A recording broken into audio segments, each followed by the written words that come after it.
ಇಡೀ ಭಾರತದಲ್ಲಿ ಅಸಾಮಾನ್ಯ ವಿದ್ಯಾವಂತ. ಕ್ಯಾಂಬ್ರಿಡ್ಜ್ ಯೂನಿವರ್ಸಿಟಿಯಲ್ಲಿ ಜವಾಹರ್ಲಾಲ್ ನೆಹರು ಫೇಲು. ಭಾರತದಲ್ಲಿ ಅತ್ಯಂತ ಹೆಚ್ಚು ಓದಿದ, ಅತ್ಯಂತ ಹೆಚ್ಚು ಬುದ್ಧಿವಂತ ಯಾರಾದರೂ ಇದ್ದರೆ ಅದು ಬಾಬಾ ಸಾಹೇಬ್ ಅಂಬೇಡ್ಕರ್. ಮುಂದೊಂದು ದಿನ ಈ ಬಾಬಾ ಸಾಹೇಬ್ ಅಂಬೇಡ್ಕರ್ ಈ ದೇಶದ ಪ್ರಧಾನಿಯಾಗಿಬಿಟ್ರೆ ಮುಗಿಸಿಬಿಡ್ಬೇಕಲ್ಲ. ಇವ್ರನ್ನ ಯಾಕೆ ಬಾಪೂಜಿ ಅಂತ ಕರೀತಾರೋ ಅವ್ರನ್ನ ನೇತಾಜಿ ಅಂತ ಕರೀತಾ ಇದ್ರು. ಈ ಮುಗಿಸುವ ಕಾರ್ಯಕ್ರಮದಲ್ಲಿ ಅವರೇ ಪ್ರಾರಂಭ. ಈ ನಿಜ ಮಹಾತ್ಮ ಬಾಬಾ ಸಾಹೇಬ ಏನು ಹೇಳಿದ್ರು, ಸ್ವಾತಂತ್ರ್ಯ ಚಳವಳಿಯಲ್ಲಿ ರೈತರು, ಕಾರ್ಮಿಕರು ಹಿಂಗೆ ಬರ್ತಾರಲ್ಲ, ಹಿಂದೂಗಳು ಬಂದಿದ್ರು, ಮುಸಲ್ಮಾನ ಜನಸಾಮಾನ್ಯರು ಬಂದಿರಲಿಲ್ಲ. ಆಗ ಗಾಂಧೀಜಿ ಮಾಡಿದ ಒಂದು ತಂತ್ರ, ಮಹಾತ್ಮ ಗಾಂಧಿ ಭಾವೈಕ್ಯತೆಯನ್ನು ಕೂಡಿಸಿ ಅಂತೇಳಿ ಒಡೆದ್ರು. ಹೇಗೆ ಅಂತೇಳಿ, ಡೆಲ್ಲಿಯ ಖಿಲಾಫತ್ ಚಳವಳಿಯ ಮೊದಲ ಅಧ್ಯಕ್ಷ ಮಹಾತ್ಮ ಗಾಂಧೀಜಿ. ಅದರ ರಿಫ್ಲೆಕ್ಷನ್ ಏನಾಯ್ತು, ಮಲಬಾರಿನಲ್ಲಿ ಒಂದು ದೊಡ್ಡ ದಂಗೆ ಆಯಿತು. ಈ 2 ದಿವಸದಲ್ಲಿ ದಂಗೆ ಆಗುತ್ತೆ. ಅಲ್ಲಿ ದಂಗೆ ಆಗಿ 20,000 ಹಿಂದೂಗಳ ನರಭೇದ ಆಯಿತು. ಗರ್ಭಿಣಿ ಸ್ತ್ರೀಯರ ಹೊಟ್ಟೆಯನ್ನು ಬಗೆದರು. ಹೊಟ್ಟೆಯಲ್ಲಿರೋ ಮಗುವನ್ನು ಮೇಲೆ ಹಾರಿಸಿ ಹೀಗೆ ಖಡ್ಗವನ್ನು ಕೊಡಲಾಯಿತು. ನರಮೇಧ, ಭೀಕರ ನರಮೇಧ. ಮೊಹಮ್ಮದ್ ಅಲಿ ಜಿನ್ನನಿಗೆ ಫೀಡ್ಬ್ಯಾಕ್ ಏನಿದ್ರೆ ಅದೇ ಖಿಲಾಫತ್ ಚಳವಳಿ. ನಾನೂ ಕೂಡ ಡಿಗ್ರಿ ಪಡೆದವನ ಕೈಗೆ ಒಬ್ಬ ಅಟೆಂಡರ್ ಹೀಗೆ ಬುಕ್ಕನ್ನು ಫೈಲನ್ನು ಹಾಕ್ತಾನೆ ಅಂದರೆ, PhD ಪಡೆದ ನನಗೆ ಹೀಗೆ ಬುಕ್ಕನ್ನು ಒಬ್ಬ 3ನೇ ಕ್ಲಾಸು 4ನೇ ಕ್ಲಾಸು ಓದದವನು ಹೀಗೆ ಬುಕ್ಕನ್ನು ಹಾಕ್ತಾರೆ ಅಂದರೆ, ಗಾಂಧೀಜಿ ಒಮ್ಮೆಯೂ ಕೂಡ ದಲಿತರಿಗೆ ದೇವಸ್ಥಾನ ಪ್ರವೇಶ ಯಾಕಿಲ್ಲ, ದಲಿತರಿಗೆ ನೀರು ಯಾಕೆ ಮುಟ್ಟುತ್ತಾ ಇಲ್ಲ, ದಲಿತರಿಗೆ ಈ ಅನ್ಯಾಯವನ್ನು ಯಾಕೆ ತಡೆದು ಉಪವಾಸ ಕೂತಿಲ್ಲ.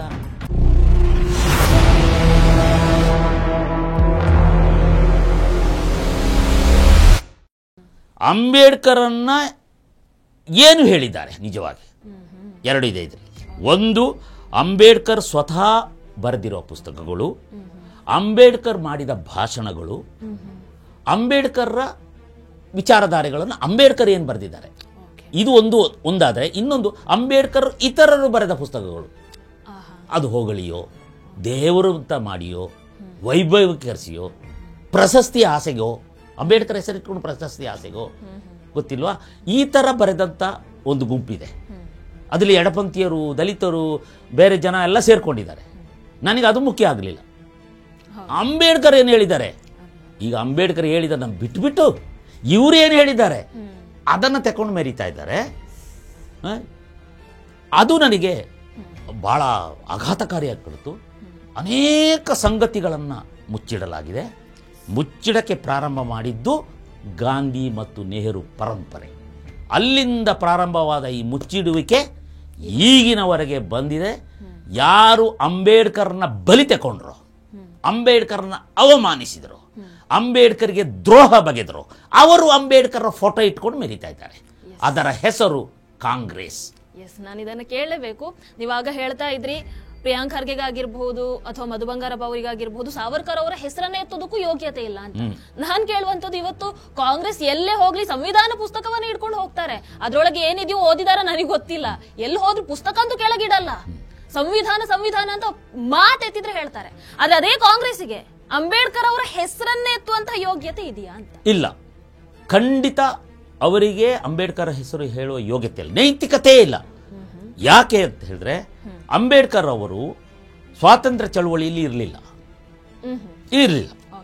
ಹೌದು, ನಿಜವಾಗಿರಲಿಲ್ಲ. ಅದನ್ನು ಅವರು ಒಪ್ಪಿಕೊಂಡಿದ್ದಾರೆ. ಯಾಕೆ ಅಂತ ಕೇಳಲಾಯ್ತು ಅವ್ರನ್ನ.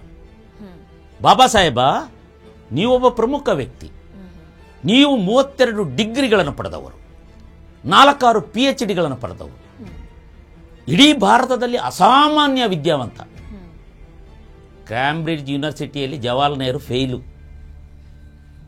ಮೊದಲು ಅಲ್ಲಿಂದ ಪಾಸಾಗಿ ಬಂದವರು, ಅವರು ಮೊದಲು ಫೇಲ್ ಆಗಿದ್ದೆ ಅವರು. ಇದನ್ನು ಸುಬ್ರಹ್ಮಣ್ಯ ಸ್ವಾಮಿ ಹೇಳ್ತಾರೆ, ಅವರ ಹಣೆ ಬರವನ್ನ. ಎಲ್ಲೆಲ್ಲಿ ಯಾರ್ಯಾರು ಎಷ್ಟೆಷ್ಟು ಫೇಲ್ ಆಗಿದ್ದಾರೆ, ರಾಹುಲ್ ಗಾಂಧಿ ಎಷ್ಟೆಷ್ಟು ಡುಮಿಕಿ ಹೊಡೆದ್ರು, ಇದೆಲ್ಲ ಅವರ ಡಿಕ್ಷನರಿಯಲ್ಲಿ ಇದೆ. ಹಾಗೆ ಆದರೆ ಈತ ಆಗಿನ ಕಾಲಕ್ಕೆ ಪಟೇಲರು barrister, Nehru barrister, Mahatma Gandhi barrister, Savarkar barrister. ಆದರೆ ಬ್ಯಾರಿಸ್ಟರ್ ಪದವಿಯನ್ನೇ ಕೊಡಲಿಲ್ಲ ಅವರಿಗೆ. ಎಷ್ಟೋ ಜನ ಬ್ಯಾರಿಸ್ಟರಲ್ಲಿ ಇವರು ಬ್ಯಾರಿಸ್ಟರ್, ಇವರು ಬ್ಯಾರಿಸ್ಟರ್. ಮತ್ತು ಇಕನಾಮಿಕ್ಸ್ ಬಗ್ಗೆ ಇವರು PhD ಮಾಡಿದ್ದಾರೆ, ರೂಪಿ ಬಗ್ಗೆ ಅವರು ಅಧ್ಯಯನ ಮಾಡಿದ್ದಾರೆ, ಭಾರತದ ಆರ್ಥಿಕತೆ ಹೇಗಿರಬೇಕು ಅಂತ ಅಧ್ಯಯನ ಮಾಡಿದ್ದಾರೆ. ಭಾರತದಲ್ಲಿ ಅತ್ಯಂತ ಹೆಚ್ಚು ಓದಿದ ಅತ್ಯಂತ ಹೆಚ್ಚು ಬುದ್ಧಿವಂತ ಯಾರಾದರೂ ಇದ್ದರೆ ಅದು ಬಾಬಾ ಸಾಹೇಬ್ ಅಂಬೇಡ್ಕರ್. ಆತನ ಬುದ್ಧಿವಂತಿಕೆ ವಿದ್ಯೆಯೇ ಇವರ ಜಲಸಿಗೆ ಕಾರಣ. ಮುಂದೊಂದು ದಿನ ಈ ಬಾಬಾ ಸಾಹೇಬ್ ಅಂಬೇಡ್ಕರ್ ಈ ದೇಶದ ಪ್ರಧಾನಿಯಾಗಿಬಿಟ್ರೆ ಮುಗಿಸಿಬಿಡ್ಬೇಕಲ್ಲ. ಸುಭಾಷ್ ಚಂದ್ರ ಬೋಸ್ ಪ್ರಧಾನಿ ಆಗುವ ಹಂತದಲ್ಲಿದ್ದರು. ಕಾಂಗ್ರೆಸ್ನ ಅಧ್ಯಕ್ಷ ನೇತಾಜಿ ಅಂತ ಇಡೀ ಭಾರತ ಕರೀತಾ ಇತ್ತು. ಇವ್ರನ್ನ ಯಾಕೆ ಬಾಪೂಜಿ ಅಂತ ಕರೀತಾರೋ ಅವ್ರನ್ನ ನೇತಾಜಿ ಅಂತ ಕರೀತಾ ಇದ್ರು. ದೇಶದ ಪ್ರಧಾನಿ ಆಗ್ತಾರೆ, ಮುಗಿಸೋದು ಬೇಕಲ್ವ. ಈ ಮುಗಿಸುವ ಕಾರ್ಯಕ್ರಮ ಇದೆಯಲ್ಲ ಕಾಂಗ್ರೆಸ್ಸಿನ ಪರಂಪರೆ, ಅದು ಆಗಿನಿಂದಲೇ ಪ್ರಾರಂಭ. ಆಗಲಿದ್ದೇ ಪ್ರಾರಂಭ. ಎಲ್ಲಿಯವರೆಗೆ ಶ್ಯಾಮ್ ಪ್ರಸಾದ್ ಮುಖರ್ಜಿಯನ್ನು ಮುಗಿಸಲಾಯಿತು, ದೀನದಯಾಳ್ ಉಪಾಧ್ಯಾಯನ ಮುಗಿಸಲಾಯಿತು. ಈ ಮುಗಿಸುವ ಕಾರ್ಯಕ್ರಮದಲ್ಲಿ ಅವರೇ ಪ್ರಾರಂಭ. ಈ ನಿಜ ಮಹಾತ್ಮ ಬಾಬಾ ಸಾಹೇಬ ಏನು ಹೇಳಿದರು, ಈ ಕಾಂಗ್ರೆಸ್ ಏನು ಮಾಡಿದೆ, ಇವರು ನೋಡಿ ಡಿಗ್ರಿ ಪಡ್ಕೊಂಡು ಬಂದರು. ಕೇಳಿದ್ರಾಗ ನೀವು ಸ್ವಾತಂತ್ರ್ಯ ಚಳವಳಿ ಪೀಕಲ್ಲಿತ್ತು, 1925-30 ಹೊತ್ತಿಗೆ ಪೀಕಲ್ಲಿತ್ತು. ಗಾಂಧೀಜಿ ಎಂಟ್ರಾಗಿತ್ತು. ಗಾಂಧೀಜಿಯನ್ನೇ ಎಲ್ಲ ಭಾರತ ವ್ಯಾಪ್ತಿ ಗಾಂಧೀಜಿಯ ಹೆಸರು ಓಡ್ತಾ ಇತ್ತು. ಅವರ ಬಗ್ಗೆ ಒಂದು ಮಾಂತ್ರಿಕ ಶಕ್ತಿ ಇತ್ತು. ಅದರಿಂದ ಇಡೀ ಭಾರತ ಒಂದು ಚಳವಳಿ ಇತ್ತು. ಎಕ್ಸೆಪ್ಟ್ ಮುಸಲ್ಮಾನರು. ಮುಸಲ್ಮಾನ ಆಯ್ದ ಕೆಲವು ವ್ಯಕ್ತಿಗಳು ಇದ್ದರೆ ಹೊರತು ಮುಸಲ್ಮಾನ ಜನಸಾಮಾನ್ಯರಿರಲಿಲ್ಲ. ಸ್ವಾತಂತ್ರ್ಯ ಚಳವಳಿಯಲ್ಲಿ ರೈತರು, ಕಾರ್ಮಿಕರು ಹಿಂಗೆ ಬರ್ತಾರಲ್ಲ, ಹಿಂದೂಗಳು ಬಂದಿದ್ರು, ಮುಸಲ್ಮಾನ ಜನಸಾಮಾನ್ಯರು ಬಂದಿರಲಿಲ್ಲ. ಆಗ ಗಾಂಧೀಜಿ ಮಾಡಿದ ಒಂದು ತಂತ್ರ ಇದನ್ನೇ, ಅದು ಎಷ್ಟು ಡ್ಯಾಮೇಜ್ ಆಯ್ತಂದ್ರೆ, ಮೊದಲು ಮುಸಲ್ಮಾನರು ಭಾರತದಲ್ಲಿ ಗಾಂಧೀಜಿಯ ಒಂದು ಈ ತಂತ್ರದ ಮೊದಲು ಸ್ವಲ್ಪ ಆತ್ಮೀಯವಾಗಿ ಇದ್ರು ಅಂತ ಹೇಳ್ತೇನೆ. ಅವರ ಮೆಂಟಾಲಿಟಿ ಈ ಲೆವೆಲ್ಗೆ ಬಂದಿರಲಿಲ್ಲ. ಯಾವುದು ಪೊಲೀಸ್ ಸ್ಟೇಷನ್ಗೆ ಕಲ್ಲೊಡೆಯುವ ಲೆವೆಲ್ಗೆ ಬಂದಿರಲಿಲ್ಲ. ಮಾನಸಿಕತೆ ಅದಿರಲಿಲ್ಲ. ಭಾರತದಲ್ಲಿ ಸಹೋದರರಾಗಿದ್ದರು. ಹಿಂದೂಗಳು ಬಹುಸಂಖ್ಯಾತರಾಗಿದ್ದಾರೆ, ನಾವು ಅವ್ರ ಜೊತೆ ಚೆನ್ನಾಗಿರೋಣ ಅಂತ ಹೇಳೋದ್ರಲ್ಲಿ ಇದ್ರು. ಹಬ್ಬ ಹರಿದಿನಗಳನ್ನು ಒಟ್ಟಿಗೆ ಮಾಡ್ತಾ ಇದ್ರು. ಇದು ನಮ್ಮ ಉಲ್ಲೇಖ. ಮಹಾತ್ಮ ಗಾಂಧಿ ಭಾವೈಕ್ಯತೆಯನ್ನು ಕೂಡಿಸಿ ಅಂತೇಳಿ ಒಡೆದ್ರು. ಹೇಗೆ ಅಂತೇಳಿ, ಯಾವನೋ ಒಬ್ಬ ಟರ್ಕಿಯ ಖಲೀಫಾ, ಅವನನ್ನ ಮುಸಲ್ಮಾನರೇ ಇಳಿಸಿರೋದು. ತುರ್ಕಿಸ್ತಾನದಲ್ಲಿ, ಟರ್ಕಿಯಲ್ಲಿ ಅವನು ಖಲೀಫಾ ಇದ್ದ. ಖಲೀಫಾನನ್ನ ಇಸ್ಲಾಂ ಪ್ರಕಾರ ಮೊಹಮ್ಮದ್ ಪೈಗಂಬರ್ರ ಒಂದು ಇದು ಅಂತ ಏನೋ ಮಾಡ್ತಾರಲ್ವಾ, ಆ ಥರದಲ್ಲಿ ಇದ್ದ. ಆದರೆ ಆತನ ದುರಾಳಿತಕ್ಕಾಗಿ ಅಲ್ಲಿಯೇ ಮುಸಲ್ಮಾನರೇ ಇಳಿಸಿ ಇನ್ನೊಬ್ಬನನ್ನು ನೇಮಕ ಮಾಡ್ತಾರೆ. ಆಗ ಈ ಖಲೀಫನ ಪರವಾಗಿ ಕೆಲವು ಮತಾಂಧ ಮುಸ್ಲಿಂ ರಾಷ್ಟ್ರಗಳು ಚಳವಳಿಯನ್ನು ಪ್ರಾರಂಭ ಮಾಡ್ತಾರೆ. ಇಲ್ಲ, ಆ ಖಲೀಫಾ ನಮಗೆ ಬೇಕು, ಅವನನ್ನು ಮತ್ತೆ ಅಧಿಕಾರಕ್ಕೆ ತರಬೇಕು ಅಂತೇಳಿ ಅಲ್ಲಿ ಪ್ರಾರಂಭ ಆಗ್ತದೆ. ಈ ಮಹಾತ್ಮ ಗಾಂಧಿಗೆ ಹೊಳೆದು ಬಿಡ್ತು ಟಕ್, ನಮ್ಮ ಇಂಡಿಯನ್ ಮುಸ್ಲಿಮ್ಸನ್ನು ಸ್ವಾತಂತ್ರ್ಯ ಚಳವಳಿಗೆ ತರಲಿಕ್ಕೆ ಈ ಪ್ಲಾನ್ ಮುಖ್ಯ ಅಂತ ಇವರೇ ಅಧ್ಯಕ್ಷರಾಗಿ, ಡೆಲ್ಲಿಯ ಖಿಲಾಫತ್ ಚಳವಳಿಯ ಮೊದಲ ಅಧ್ಯಕ್ಷ ಮಹಾತ್ಮ ಗಾಂಧೀಜಿ. ಅದಕ್ಕೆ ಖಿಲಾಫತ್ ಚಳವಳಿ ಅಂತ ಹೆಸರು ಕೊಟ್ಟರು. ಅದು ನಮಗೆ ಗೊತ್ತೇ ಇರಲಿಲ್ಲ, ಈ ಖಲೀಫಾ ಅವನು ಒಬ್ಬ ಟರ್ಕಿಯ ಇವನಿಗಾಗಿ ಅಂತ. ಅದು ನಮ್ಮ ಸ್ವಾತಂತ್ರ್ಯ ಹೋರಾಟ ಅಲ್ಲ, ಖಿಲಾಫತ್ ಮೂವ್ಮೆಂಟ್ಗೂ ನಮಗೂ ಸಂಬಂಧ ಇಲ್ಲ. ಅದನ್ನ ಇವರು ಏನ್ ಮಾಡಿದ್ರು, ಮುಸಲ್ಮಾನರು ಏನ್ ಮಾಡಿದ್ರು, ಖಲೀಫರಿಗಾಗಿ ಹೋರಾಟಕ್ಕೆ ಬಂದ್ರು. ಲಕ್ಷ ಸಂಖ್ಯೆಯಲ್ಲಿ ಬಂದರು. ಅಲ್ಲಾಹು ಅಕ್ಬರ್ ಅಂತ ಹೇಳೋದು ಬರೋದು ಅಷ್ಟೇ. ಅವರಿಗೆ ಬೇಕಾಗಿದ್ದು ಖಲೀಫರ ಹೋರಾಟ. ಇದನ್ನು ಟರ್ನ್ ಮಾಡ್ತೀವಿ, ಯಾವುದು ಸ್ವಾತಂತ್ರ್ಯ ಚಳವಳಿ, ಭಾರತದ ಸ್ವಾತಂತ್ರ್ಯ ಚಳವಳಿಗೆ ಅವ್ರಿಗೆ ಸಂಬಂಧ ಇಲ್ಲ. ಅಲ್ಲಿ ಭಾಷಣಗಳಾಯ್ತಲ್ಲ, ಯಾವುದು ಕುರಾನ್ನ ಬಗ್ಗೆ, ನಾವು ಖಲೀಫರ ಬಗ್ಗೆ, ಕಾಫಿರರ ಬಗ್ಗೆ. ಅದರ ರಿಫ್ಲೆಕ್ಷನ್ ಏನಾಯ್ತು, ಮಲಬಾರಿನಲ್ಲಿ ಒಂದು ದೊಡ್ಡ ದಂಗೆ ಆಯಿತು. ಅಲ್ಲಿ ನಮ್ಮ ಮೊದಲ ಶಿಕ್ಷಣ ಮಂತ್ರಿ ಇದ್ದಾರಲ್ಲ,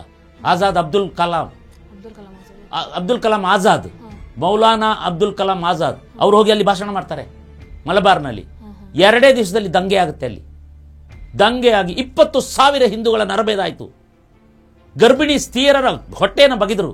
ಹೊಟ್ಟೆಯಲ್ಲಿರೋ ಮಗುವನ್ನು ಮೇಲೆ ಹಾರಿಸಿ ಹೀಗೆ ಖಡ್ಗವನ್ನು ಕೊಡಲಾಯಿತು. ನರಮೇಧ, ಭೀಕರ ನರಮೇಧ. ಇದಕ್ಕೆ ಗಾಂಧಿ ಕೊಟ್ಟ ಹೇಳಿಕೆ ಅವರ ಧರ್ಮಕ್ಕಾಗಿ ಮಾಡಿದ ಹೋರಾಟ ಅಂತ. ಹತರಾದ 20,000 ಹಿಂದೂಗಳ ಬಗ್ಗೆ ಒಂದು ಹನಿ ಕಣ್ಣೀರು ಬರಲಿಲ್ಲ. ಒಂದು ಹನಿ ಕಣ್ಣೀರು ಬರಲಿಲ್ಲ. ಖಂಡಿಸಿದರು ಅಂಬೇಡ್ಕರ್. ಇದನ್ನು ನಾನು ಸಹಿಸೋದಿಲ್ಲ ಅಂತ ಹೇಳಿದರು. ಆಗ ಅವರು ಹೇಳಿದ್ರು, ಅದು ಅವರು ಈ ಸ್ವಾತಂತ್ರ್ಯ ಚಳವಳಿ ಅವರಲ್ಲಿ ಮತಾಂಧತೆ ಆಯಿತು, ದೇಶದ ಮುಖ್ಯವಾಹಿನಿಯಿಂದ ಬೇರೆ ಆದರು ಅವರು. ಮೊಹಮ್ಮದ್ ಅಲಿ ಜಿನ್ನನಿಗೆ ಫೀಡ್ಬ್ಯಾಕ್ ಏನಿದ್ರೆ ಅದೇ ಖಿಲಾಫತ್ ಚಳವಳಿ.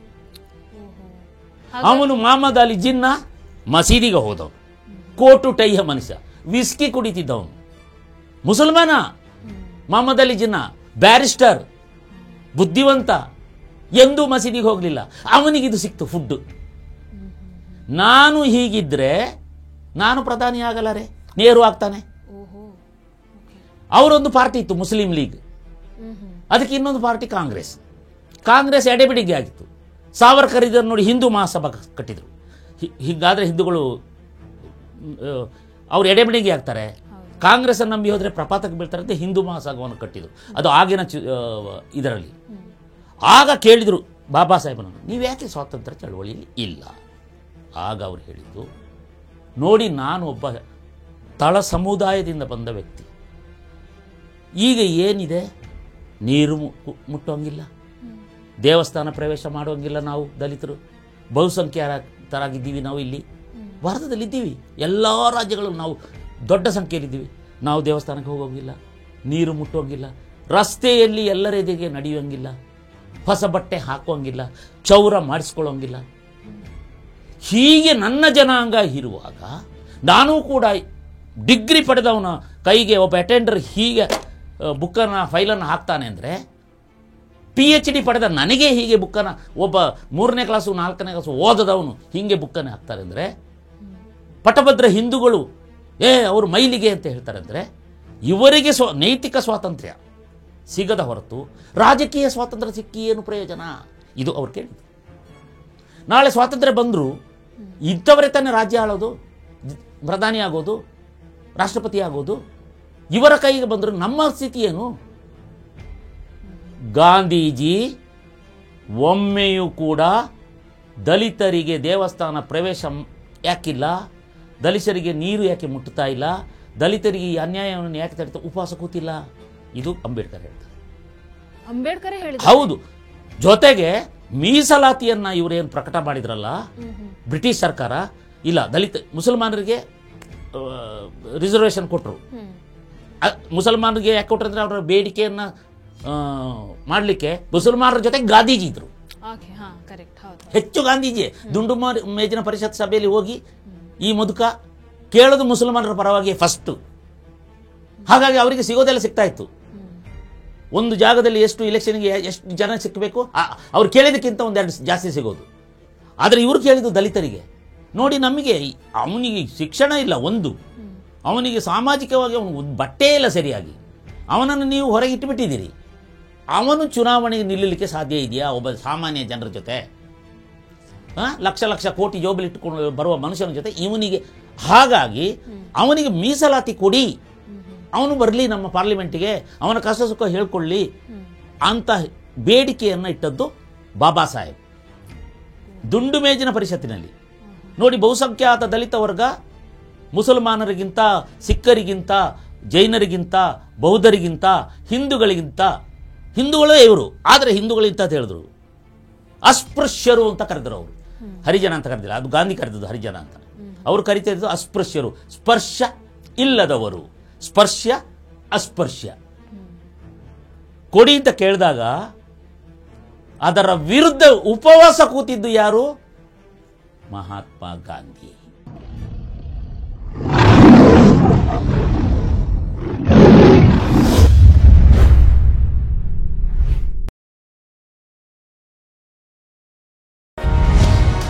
ಟಿವಿ ವಿಕ್ರಮ, ದೇಶ ನಿಮ್ಮ ಕೈಯಲ್ಲಿ. ಈ ಕಾರ್ಯಕ್ರಮ ನಿಮಗೆ ಇಷ್ಟ ಆಗಿದ್ದಲ್ಲಿ ಲೈಕ್, ಶೇರ್ ಹಾಗೂ ಕಮೆಂಟ್ ಮಾಡಿ. ಟಿವಿ ವಿಕ್ರಮದ ಕಾರ್ಯಕ್ರಮಗಳನ್ನು ನಿರಂತರವಾಗಿ ವೀಕ್ಷಿಸಲು ಸಬ್ಸ್ಕ್ರೈಬ್ ಮಾಡಿ, ಬೆಲ್ ಐಕನ್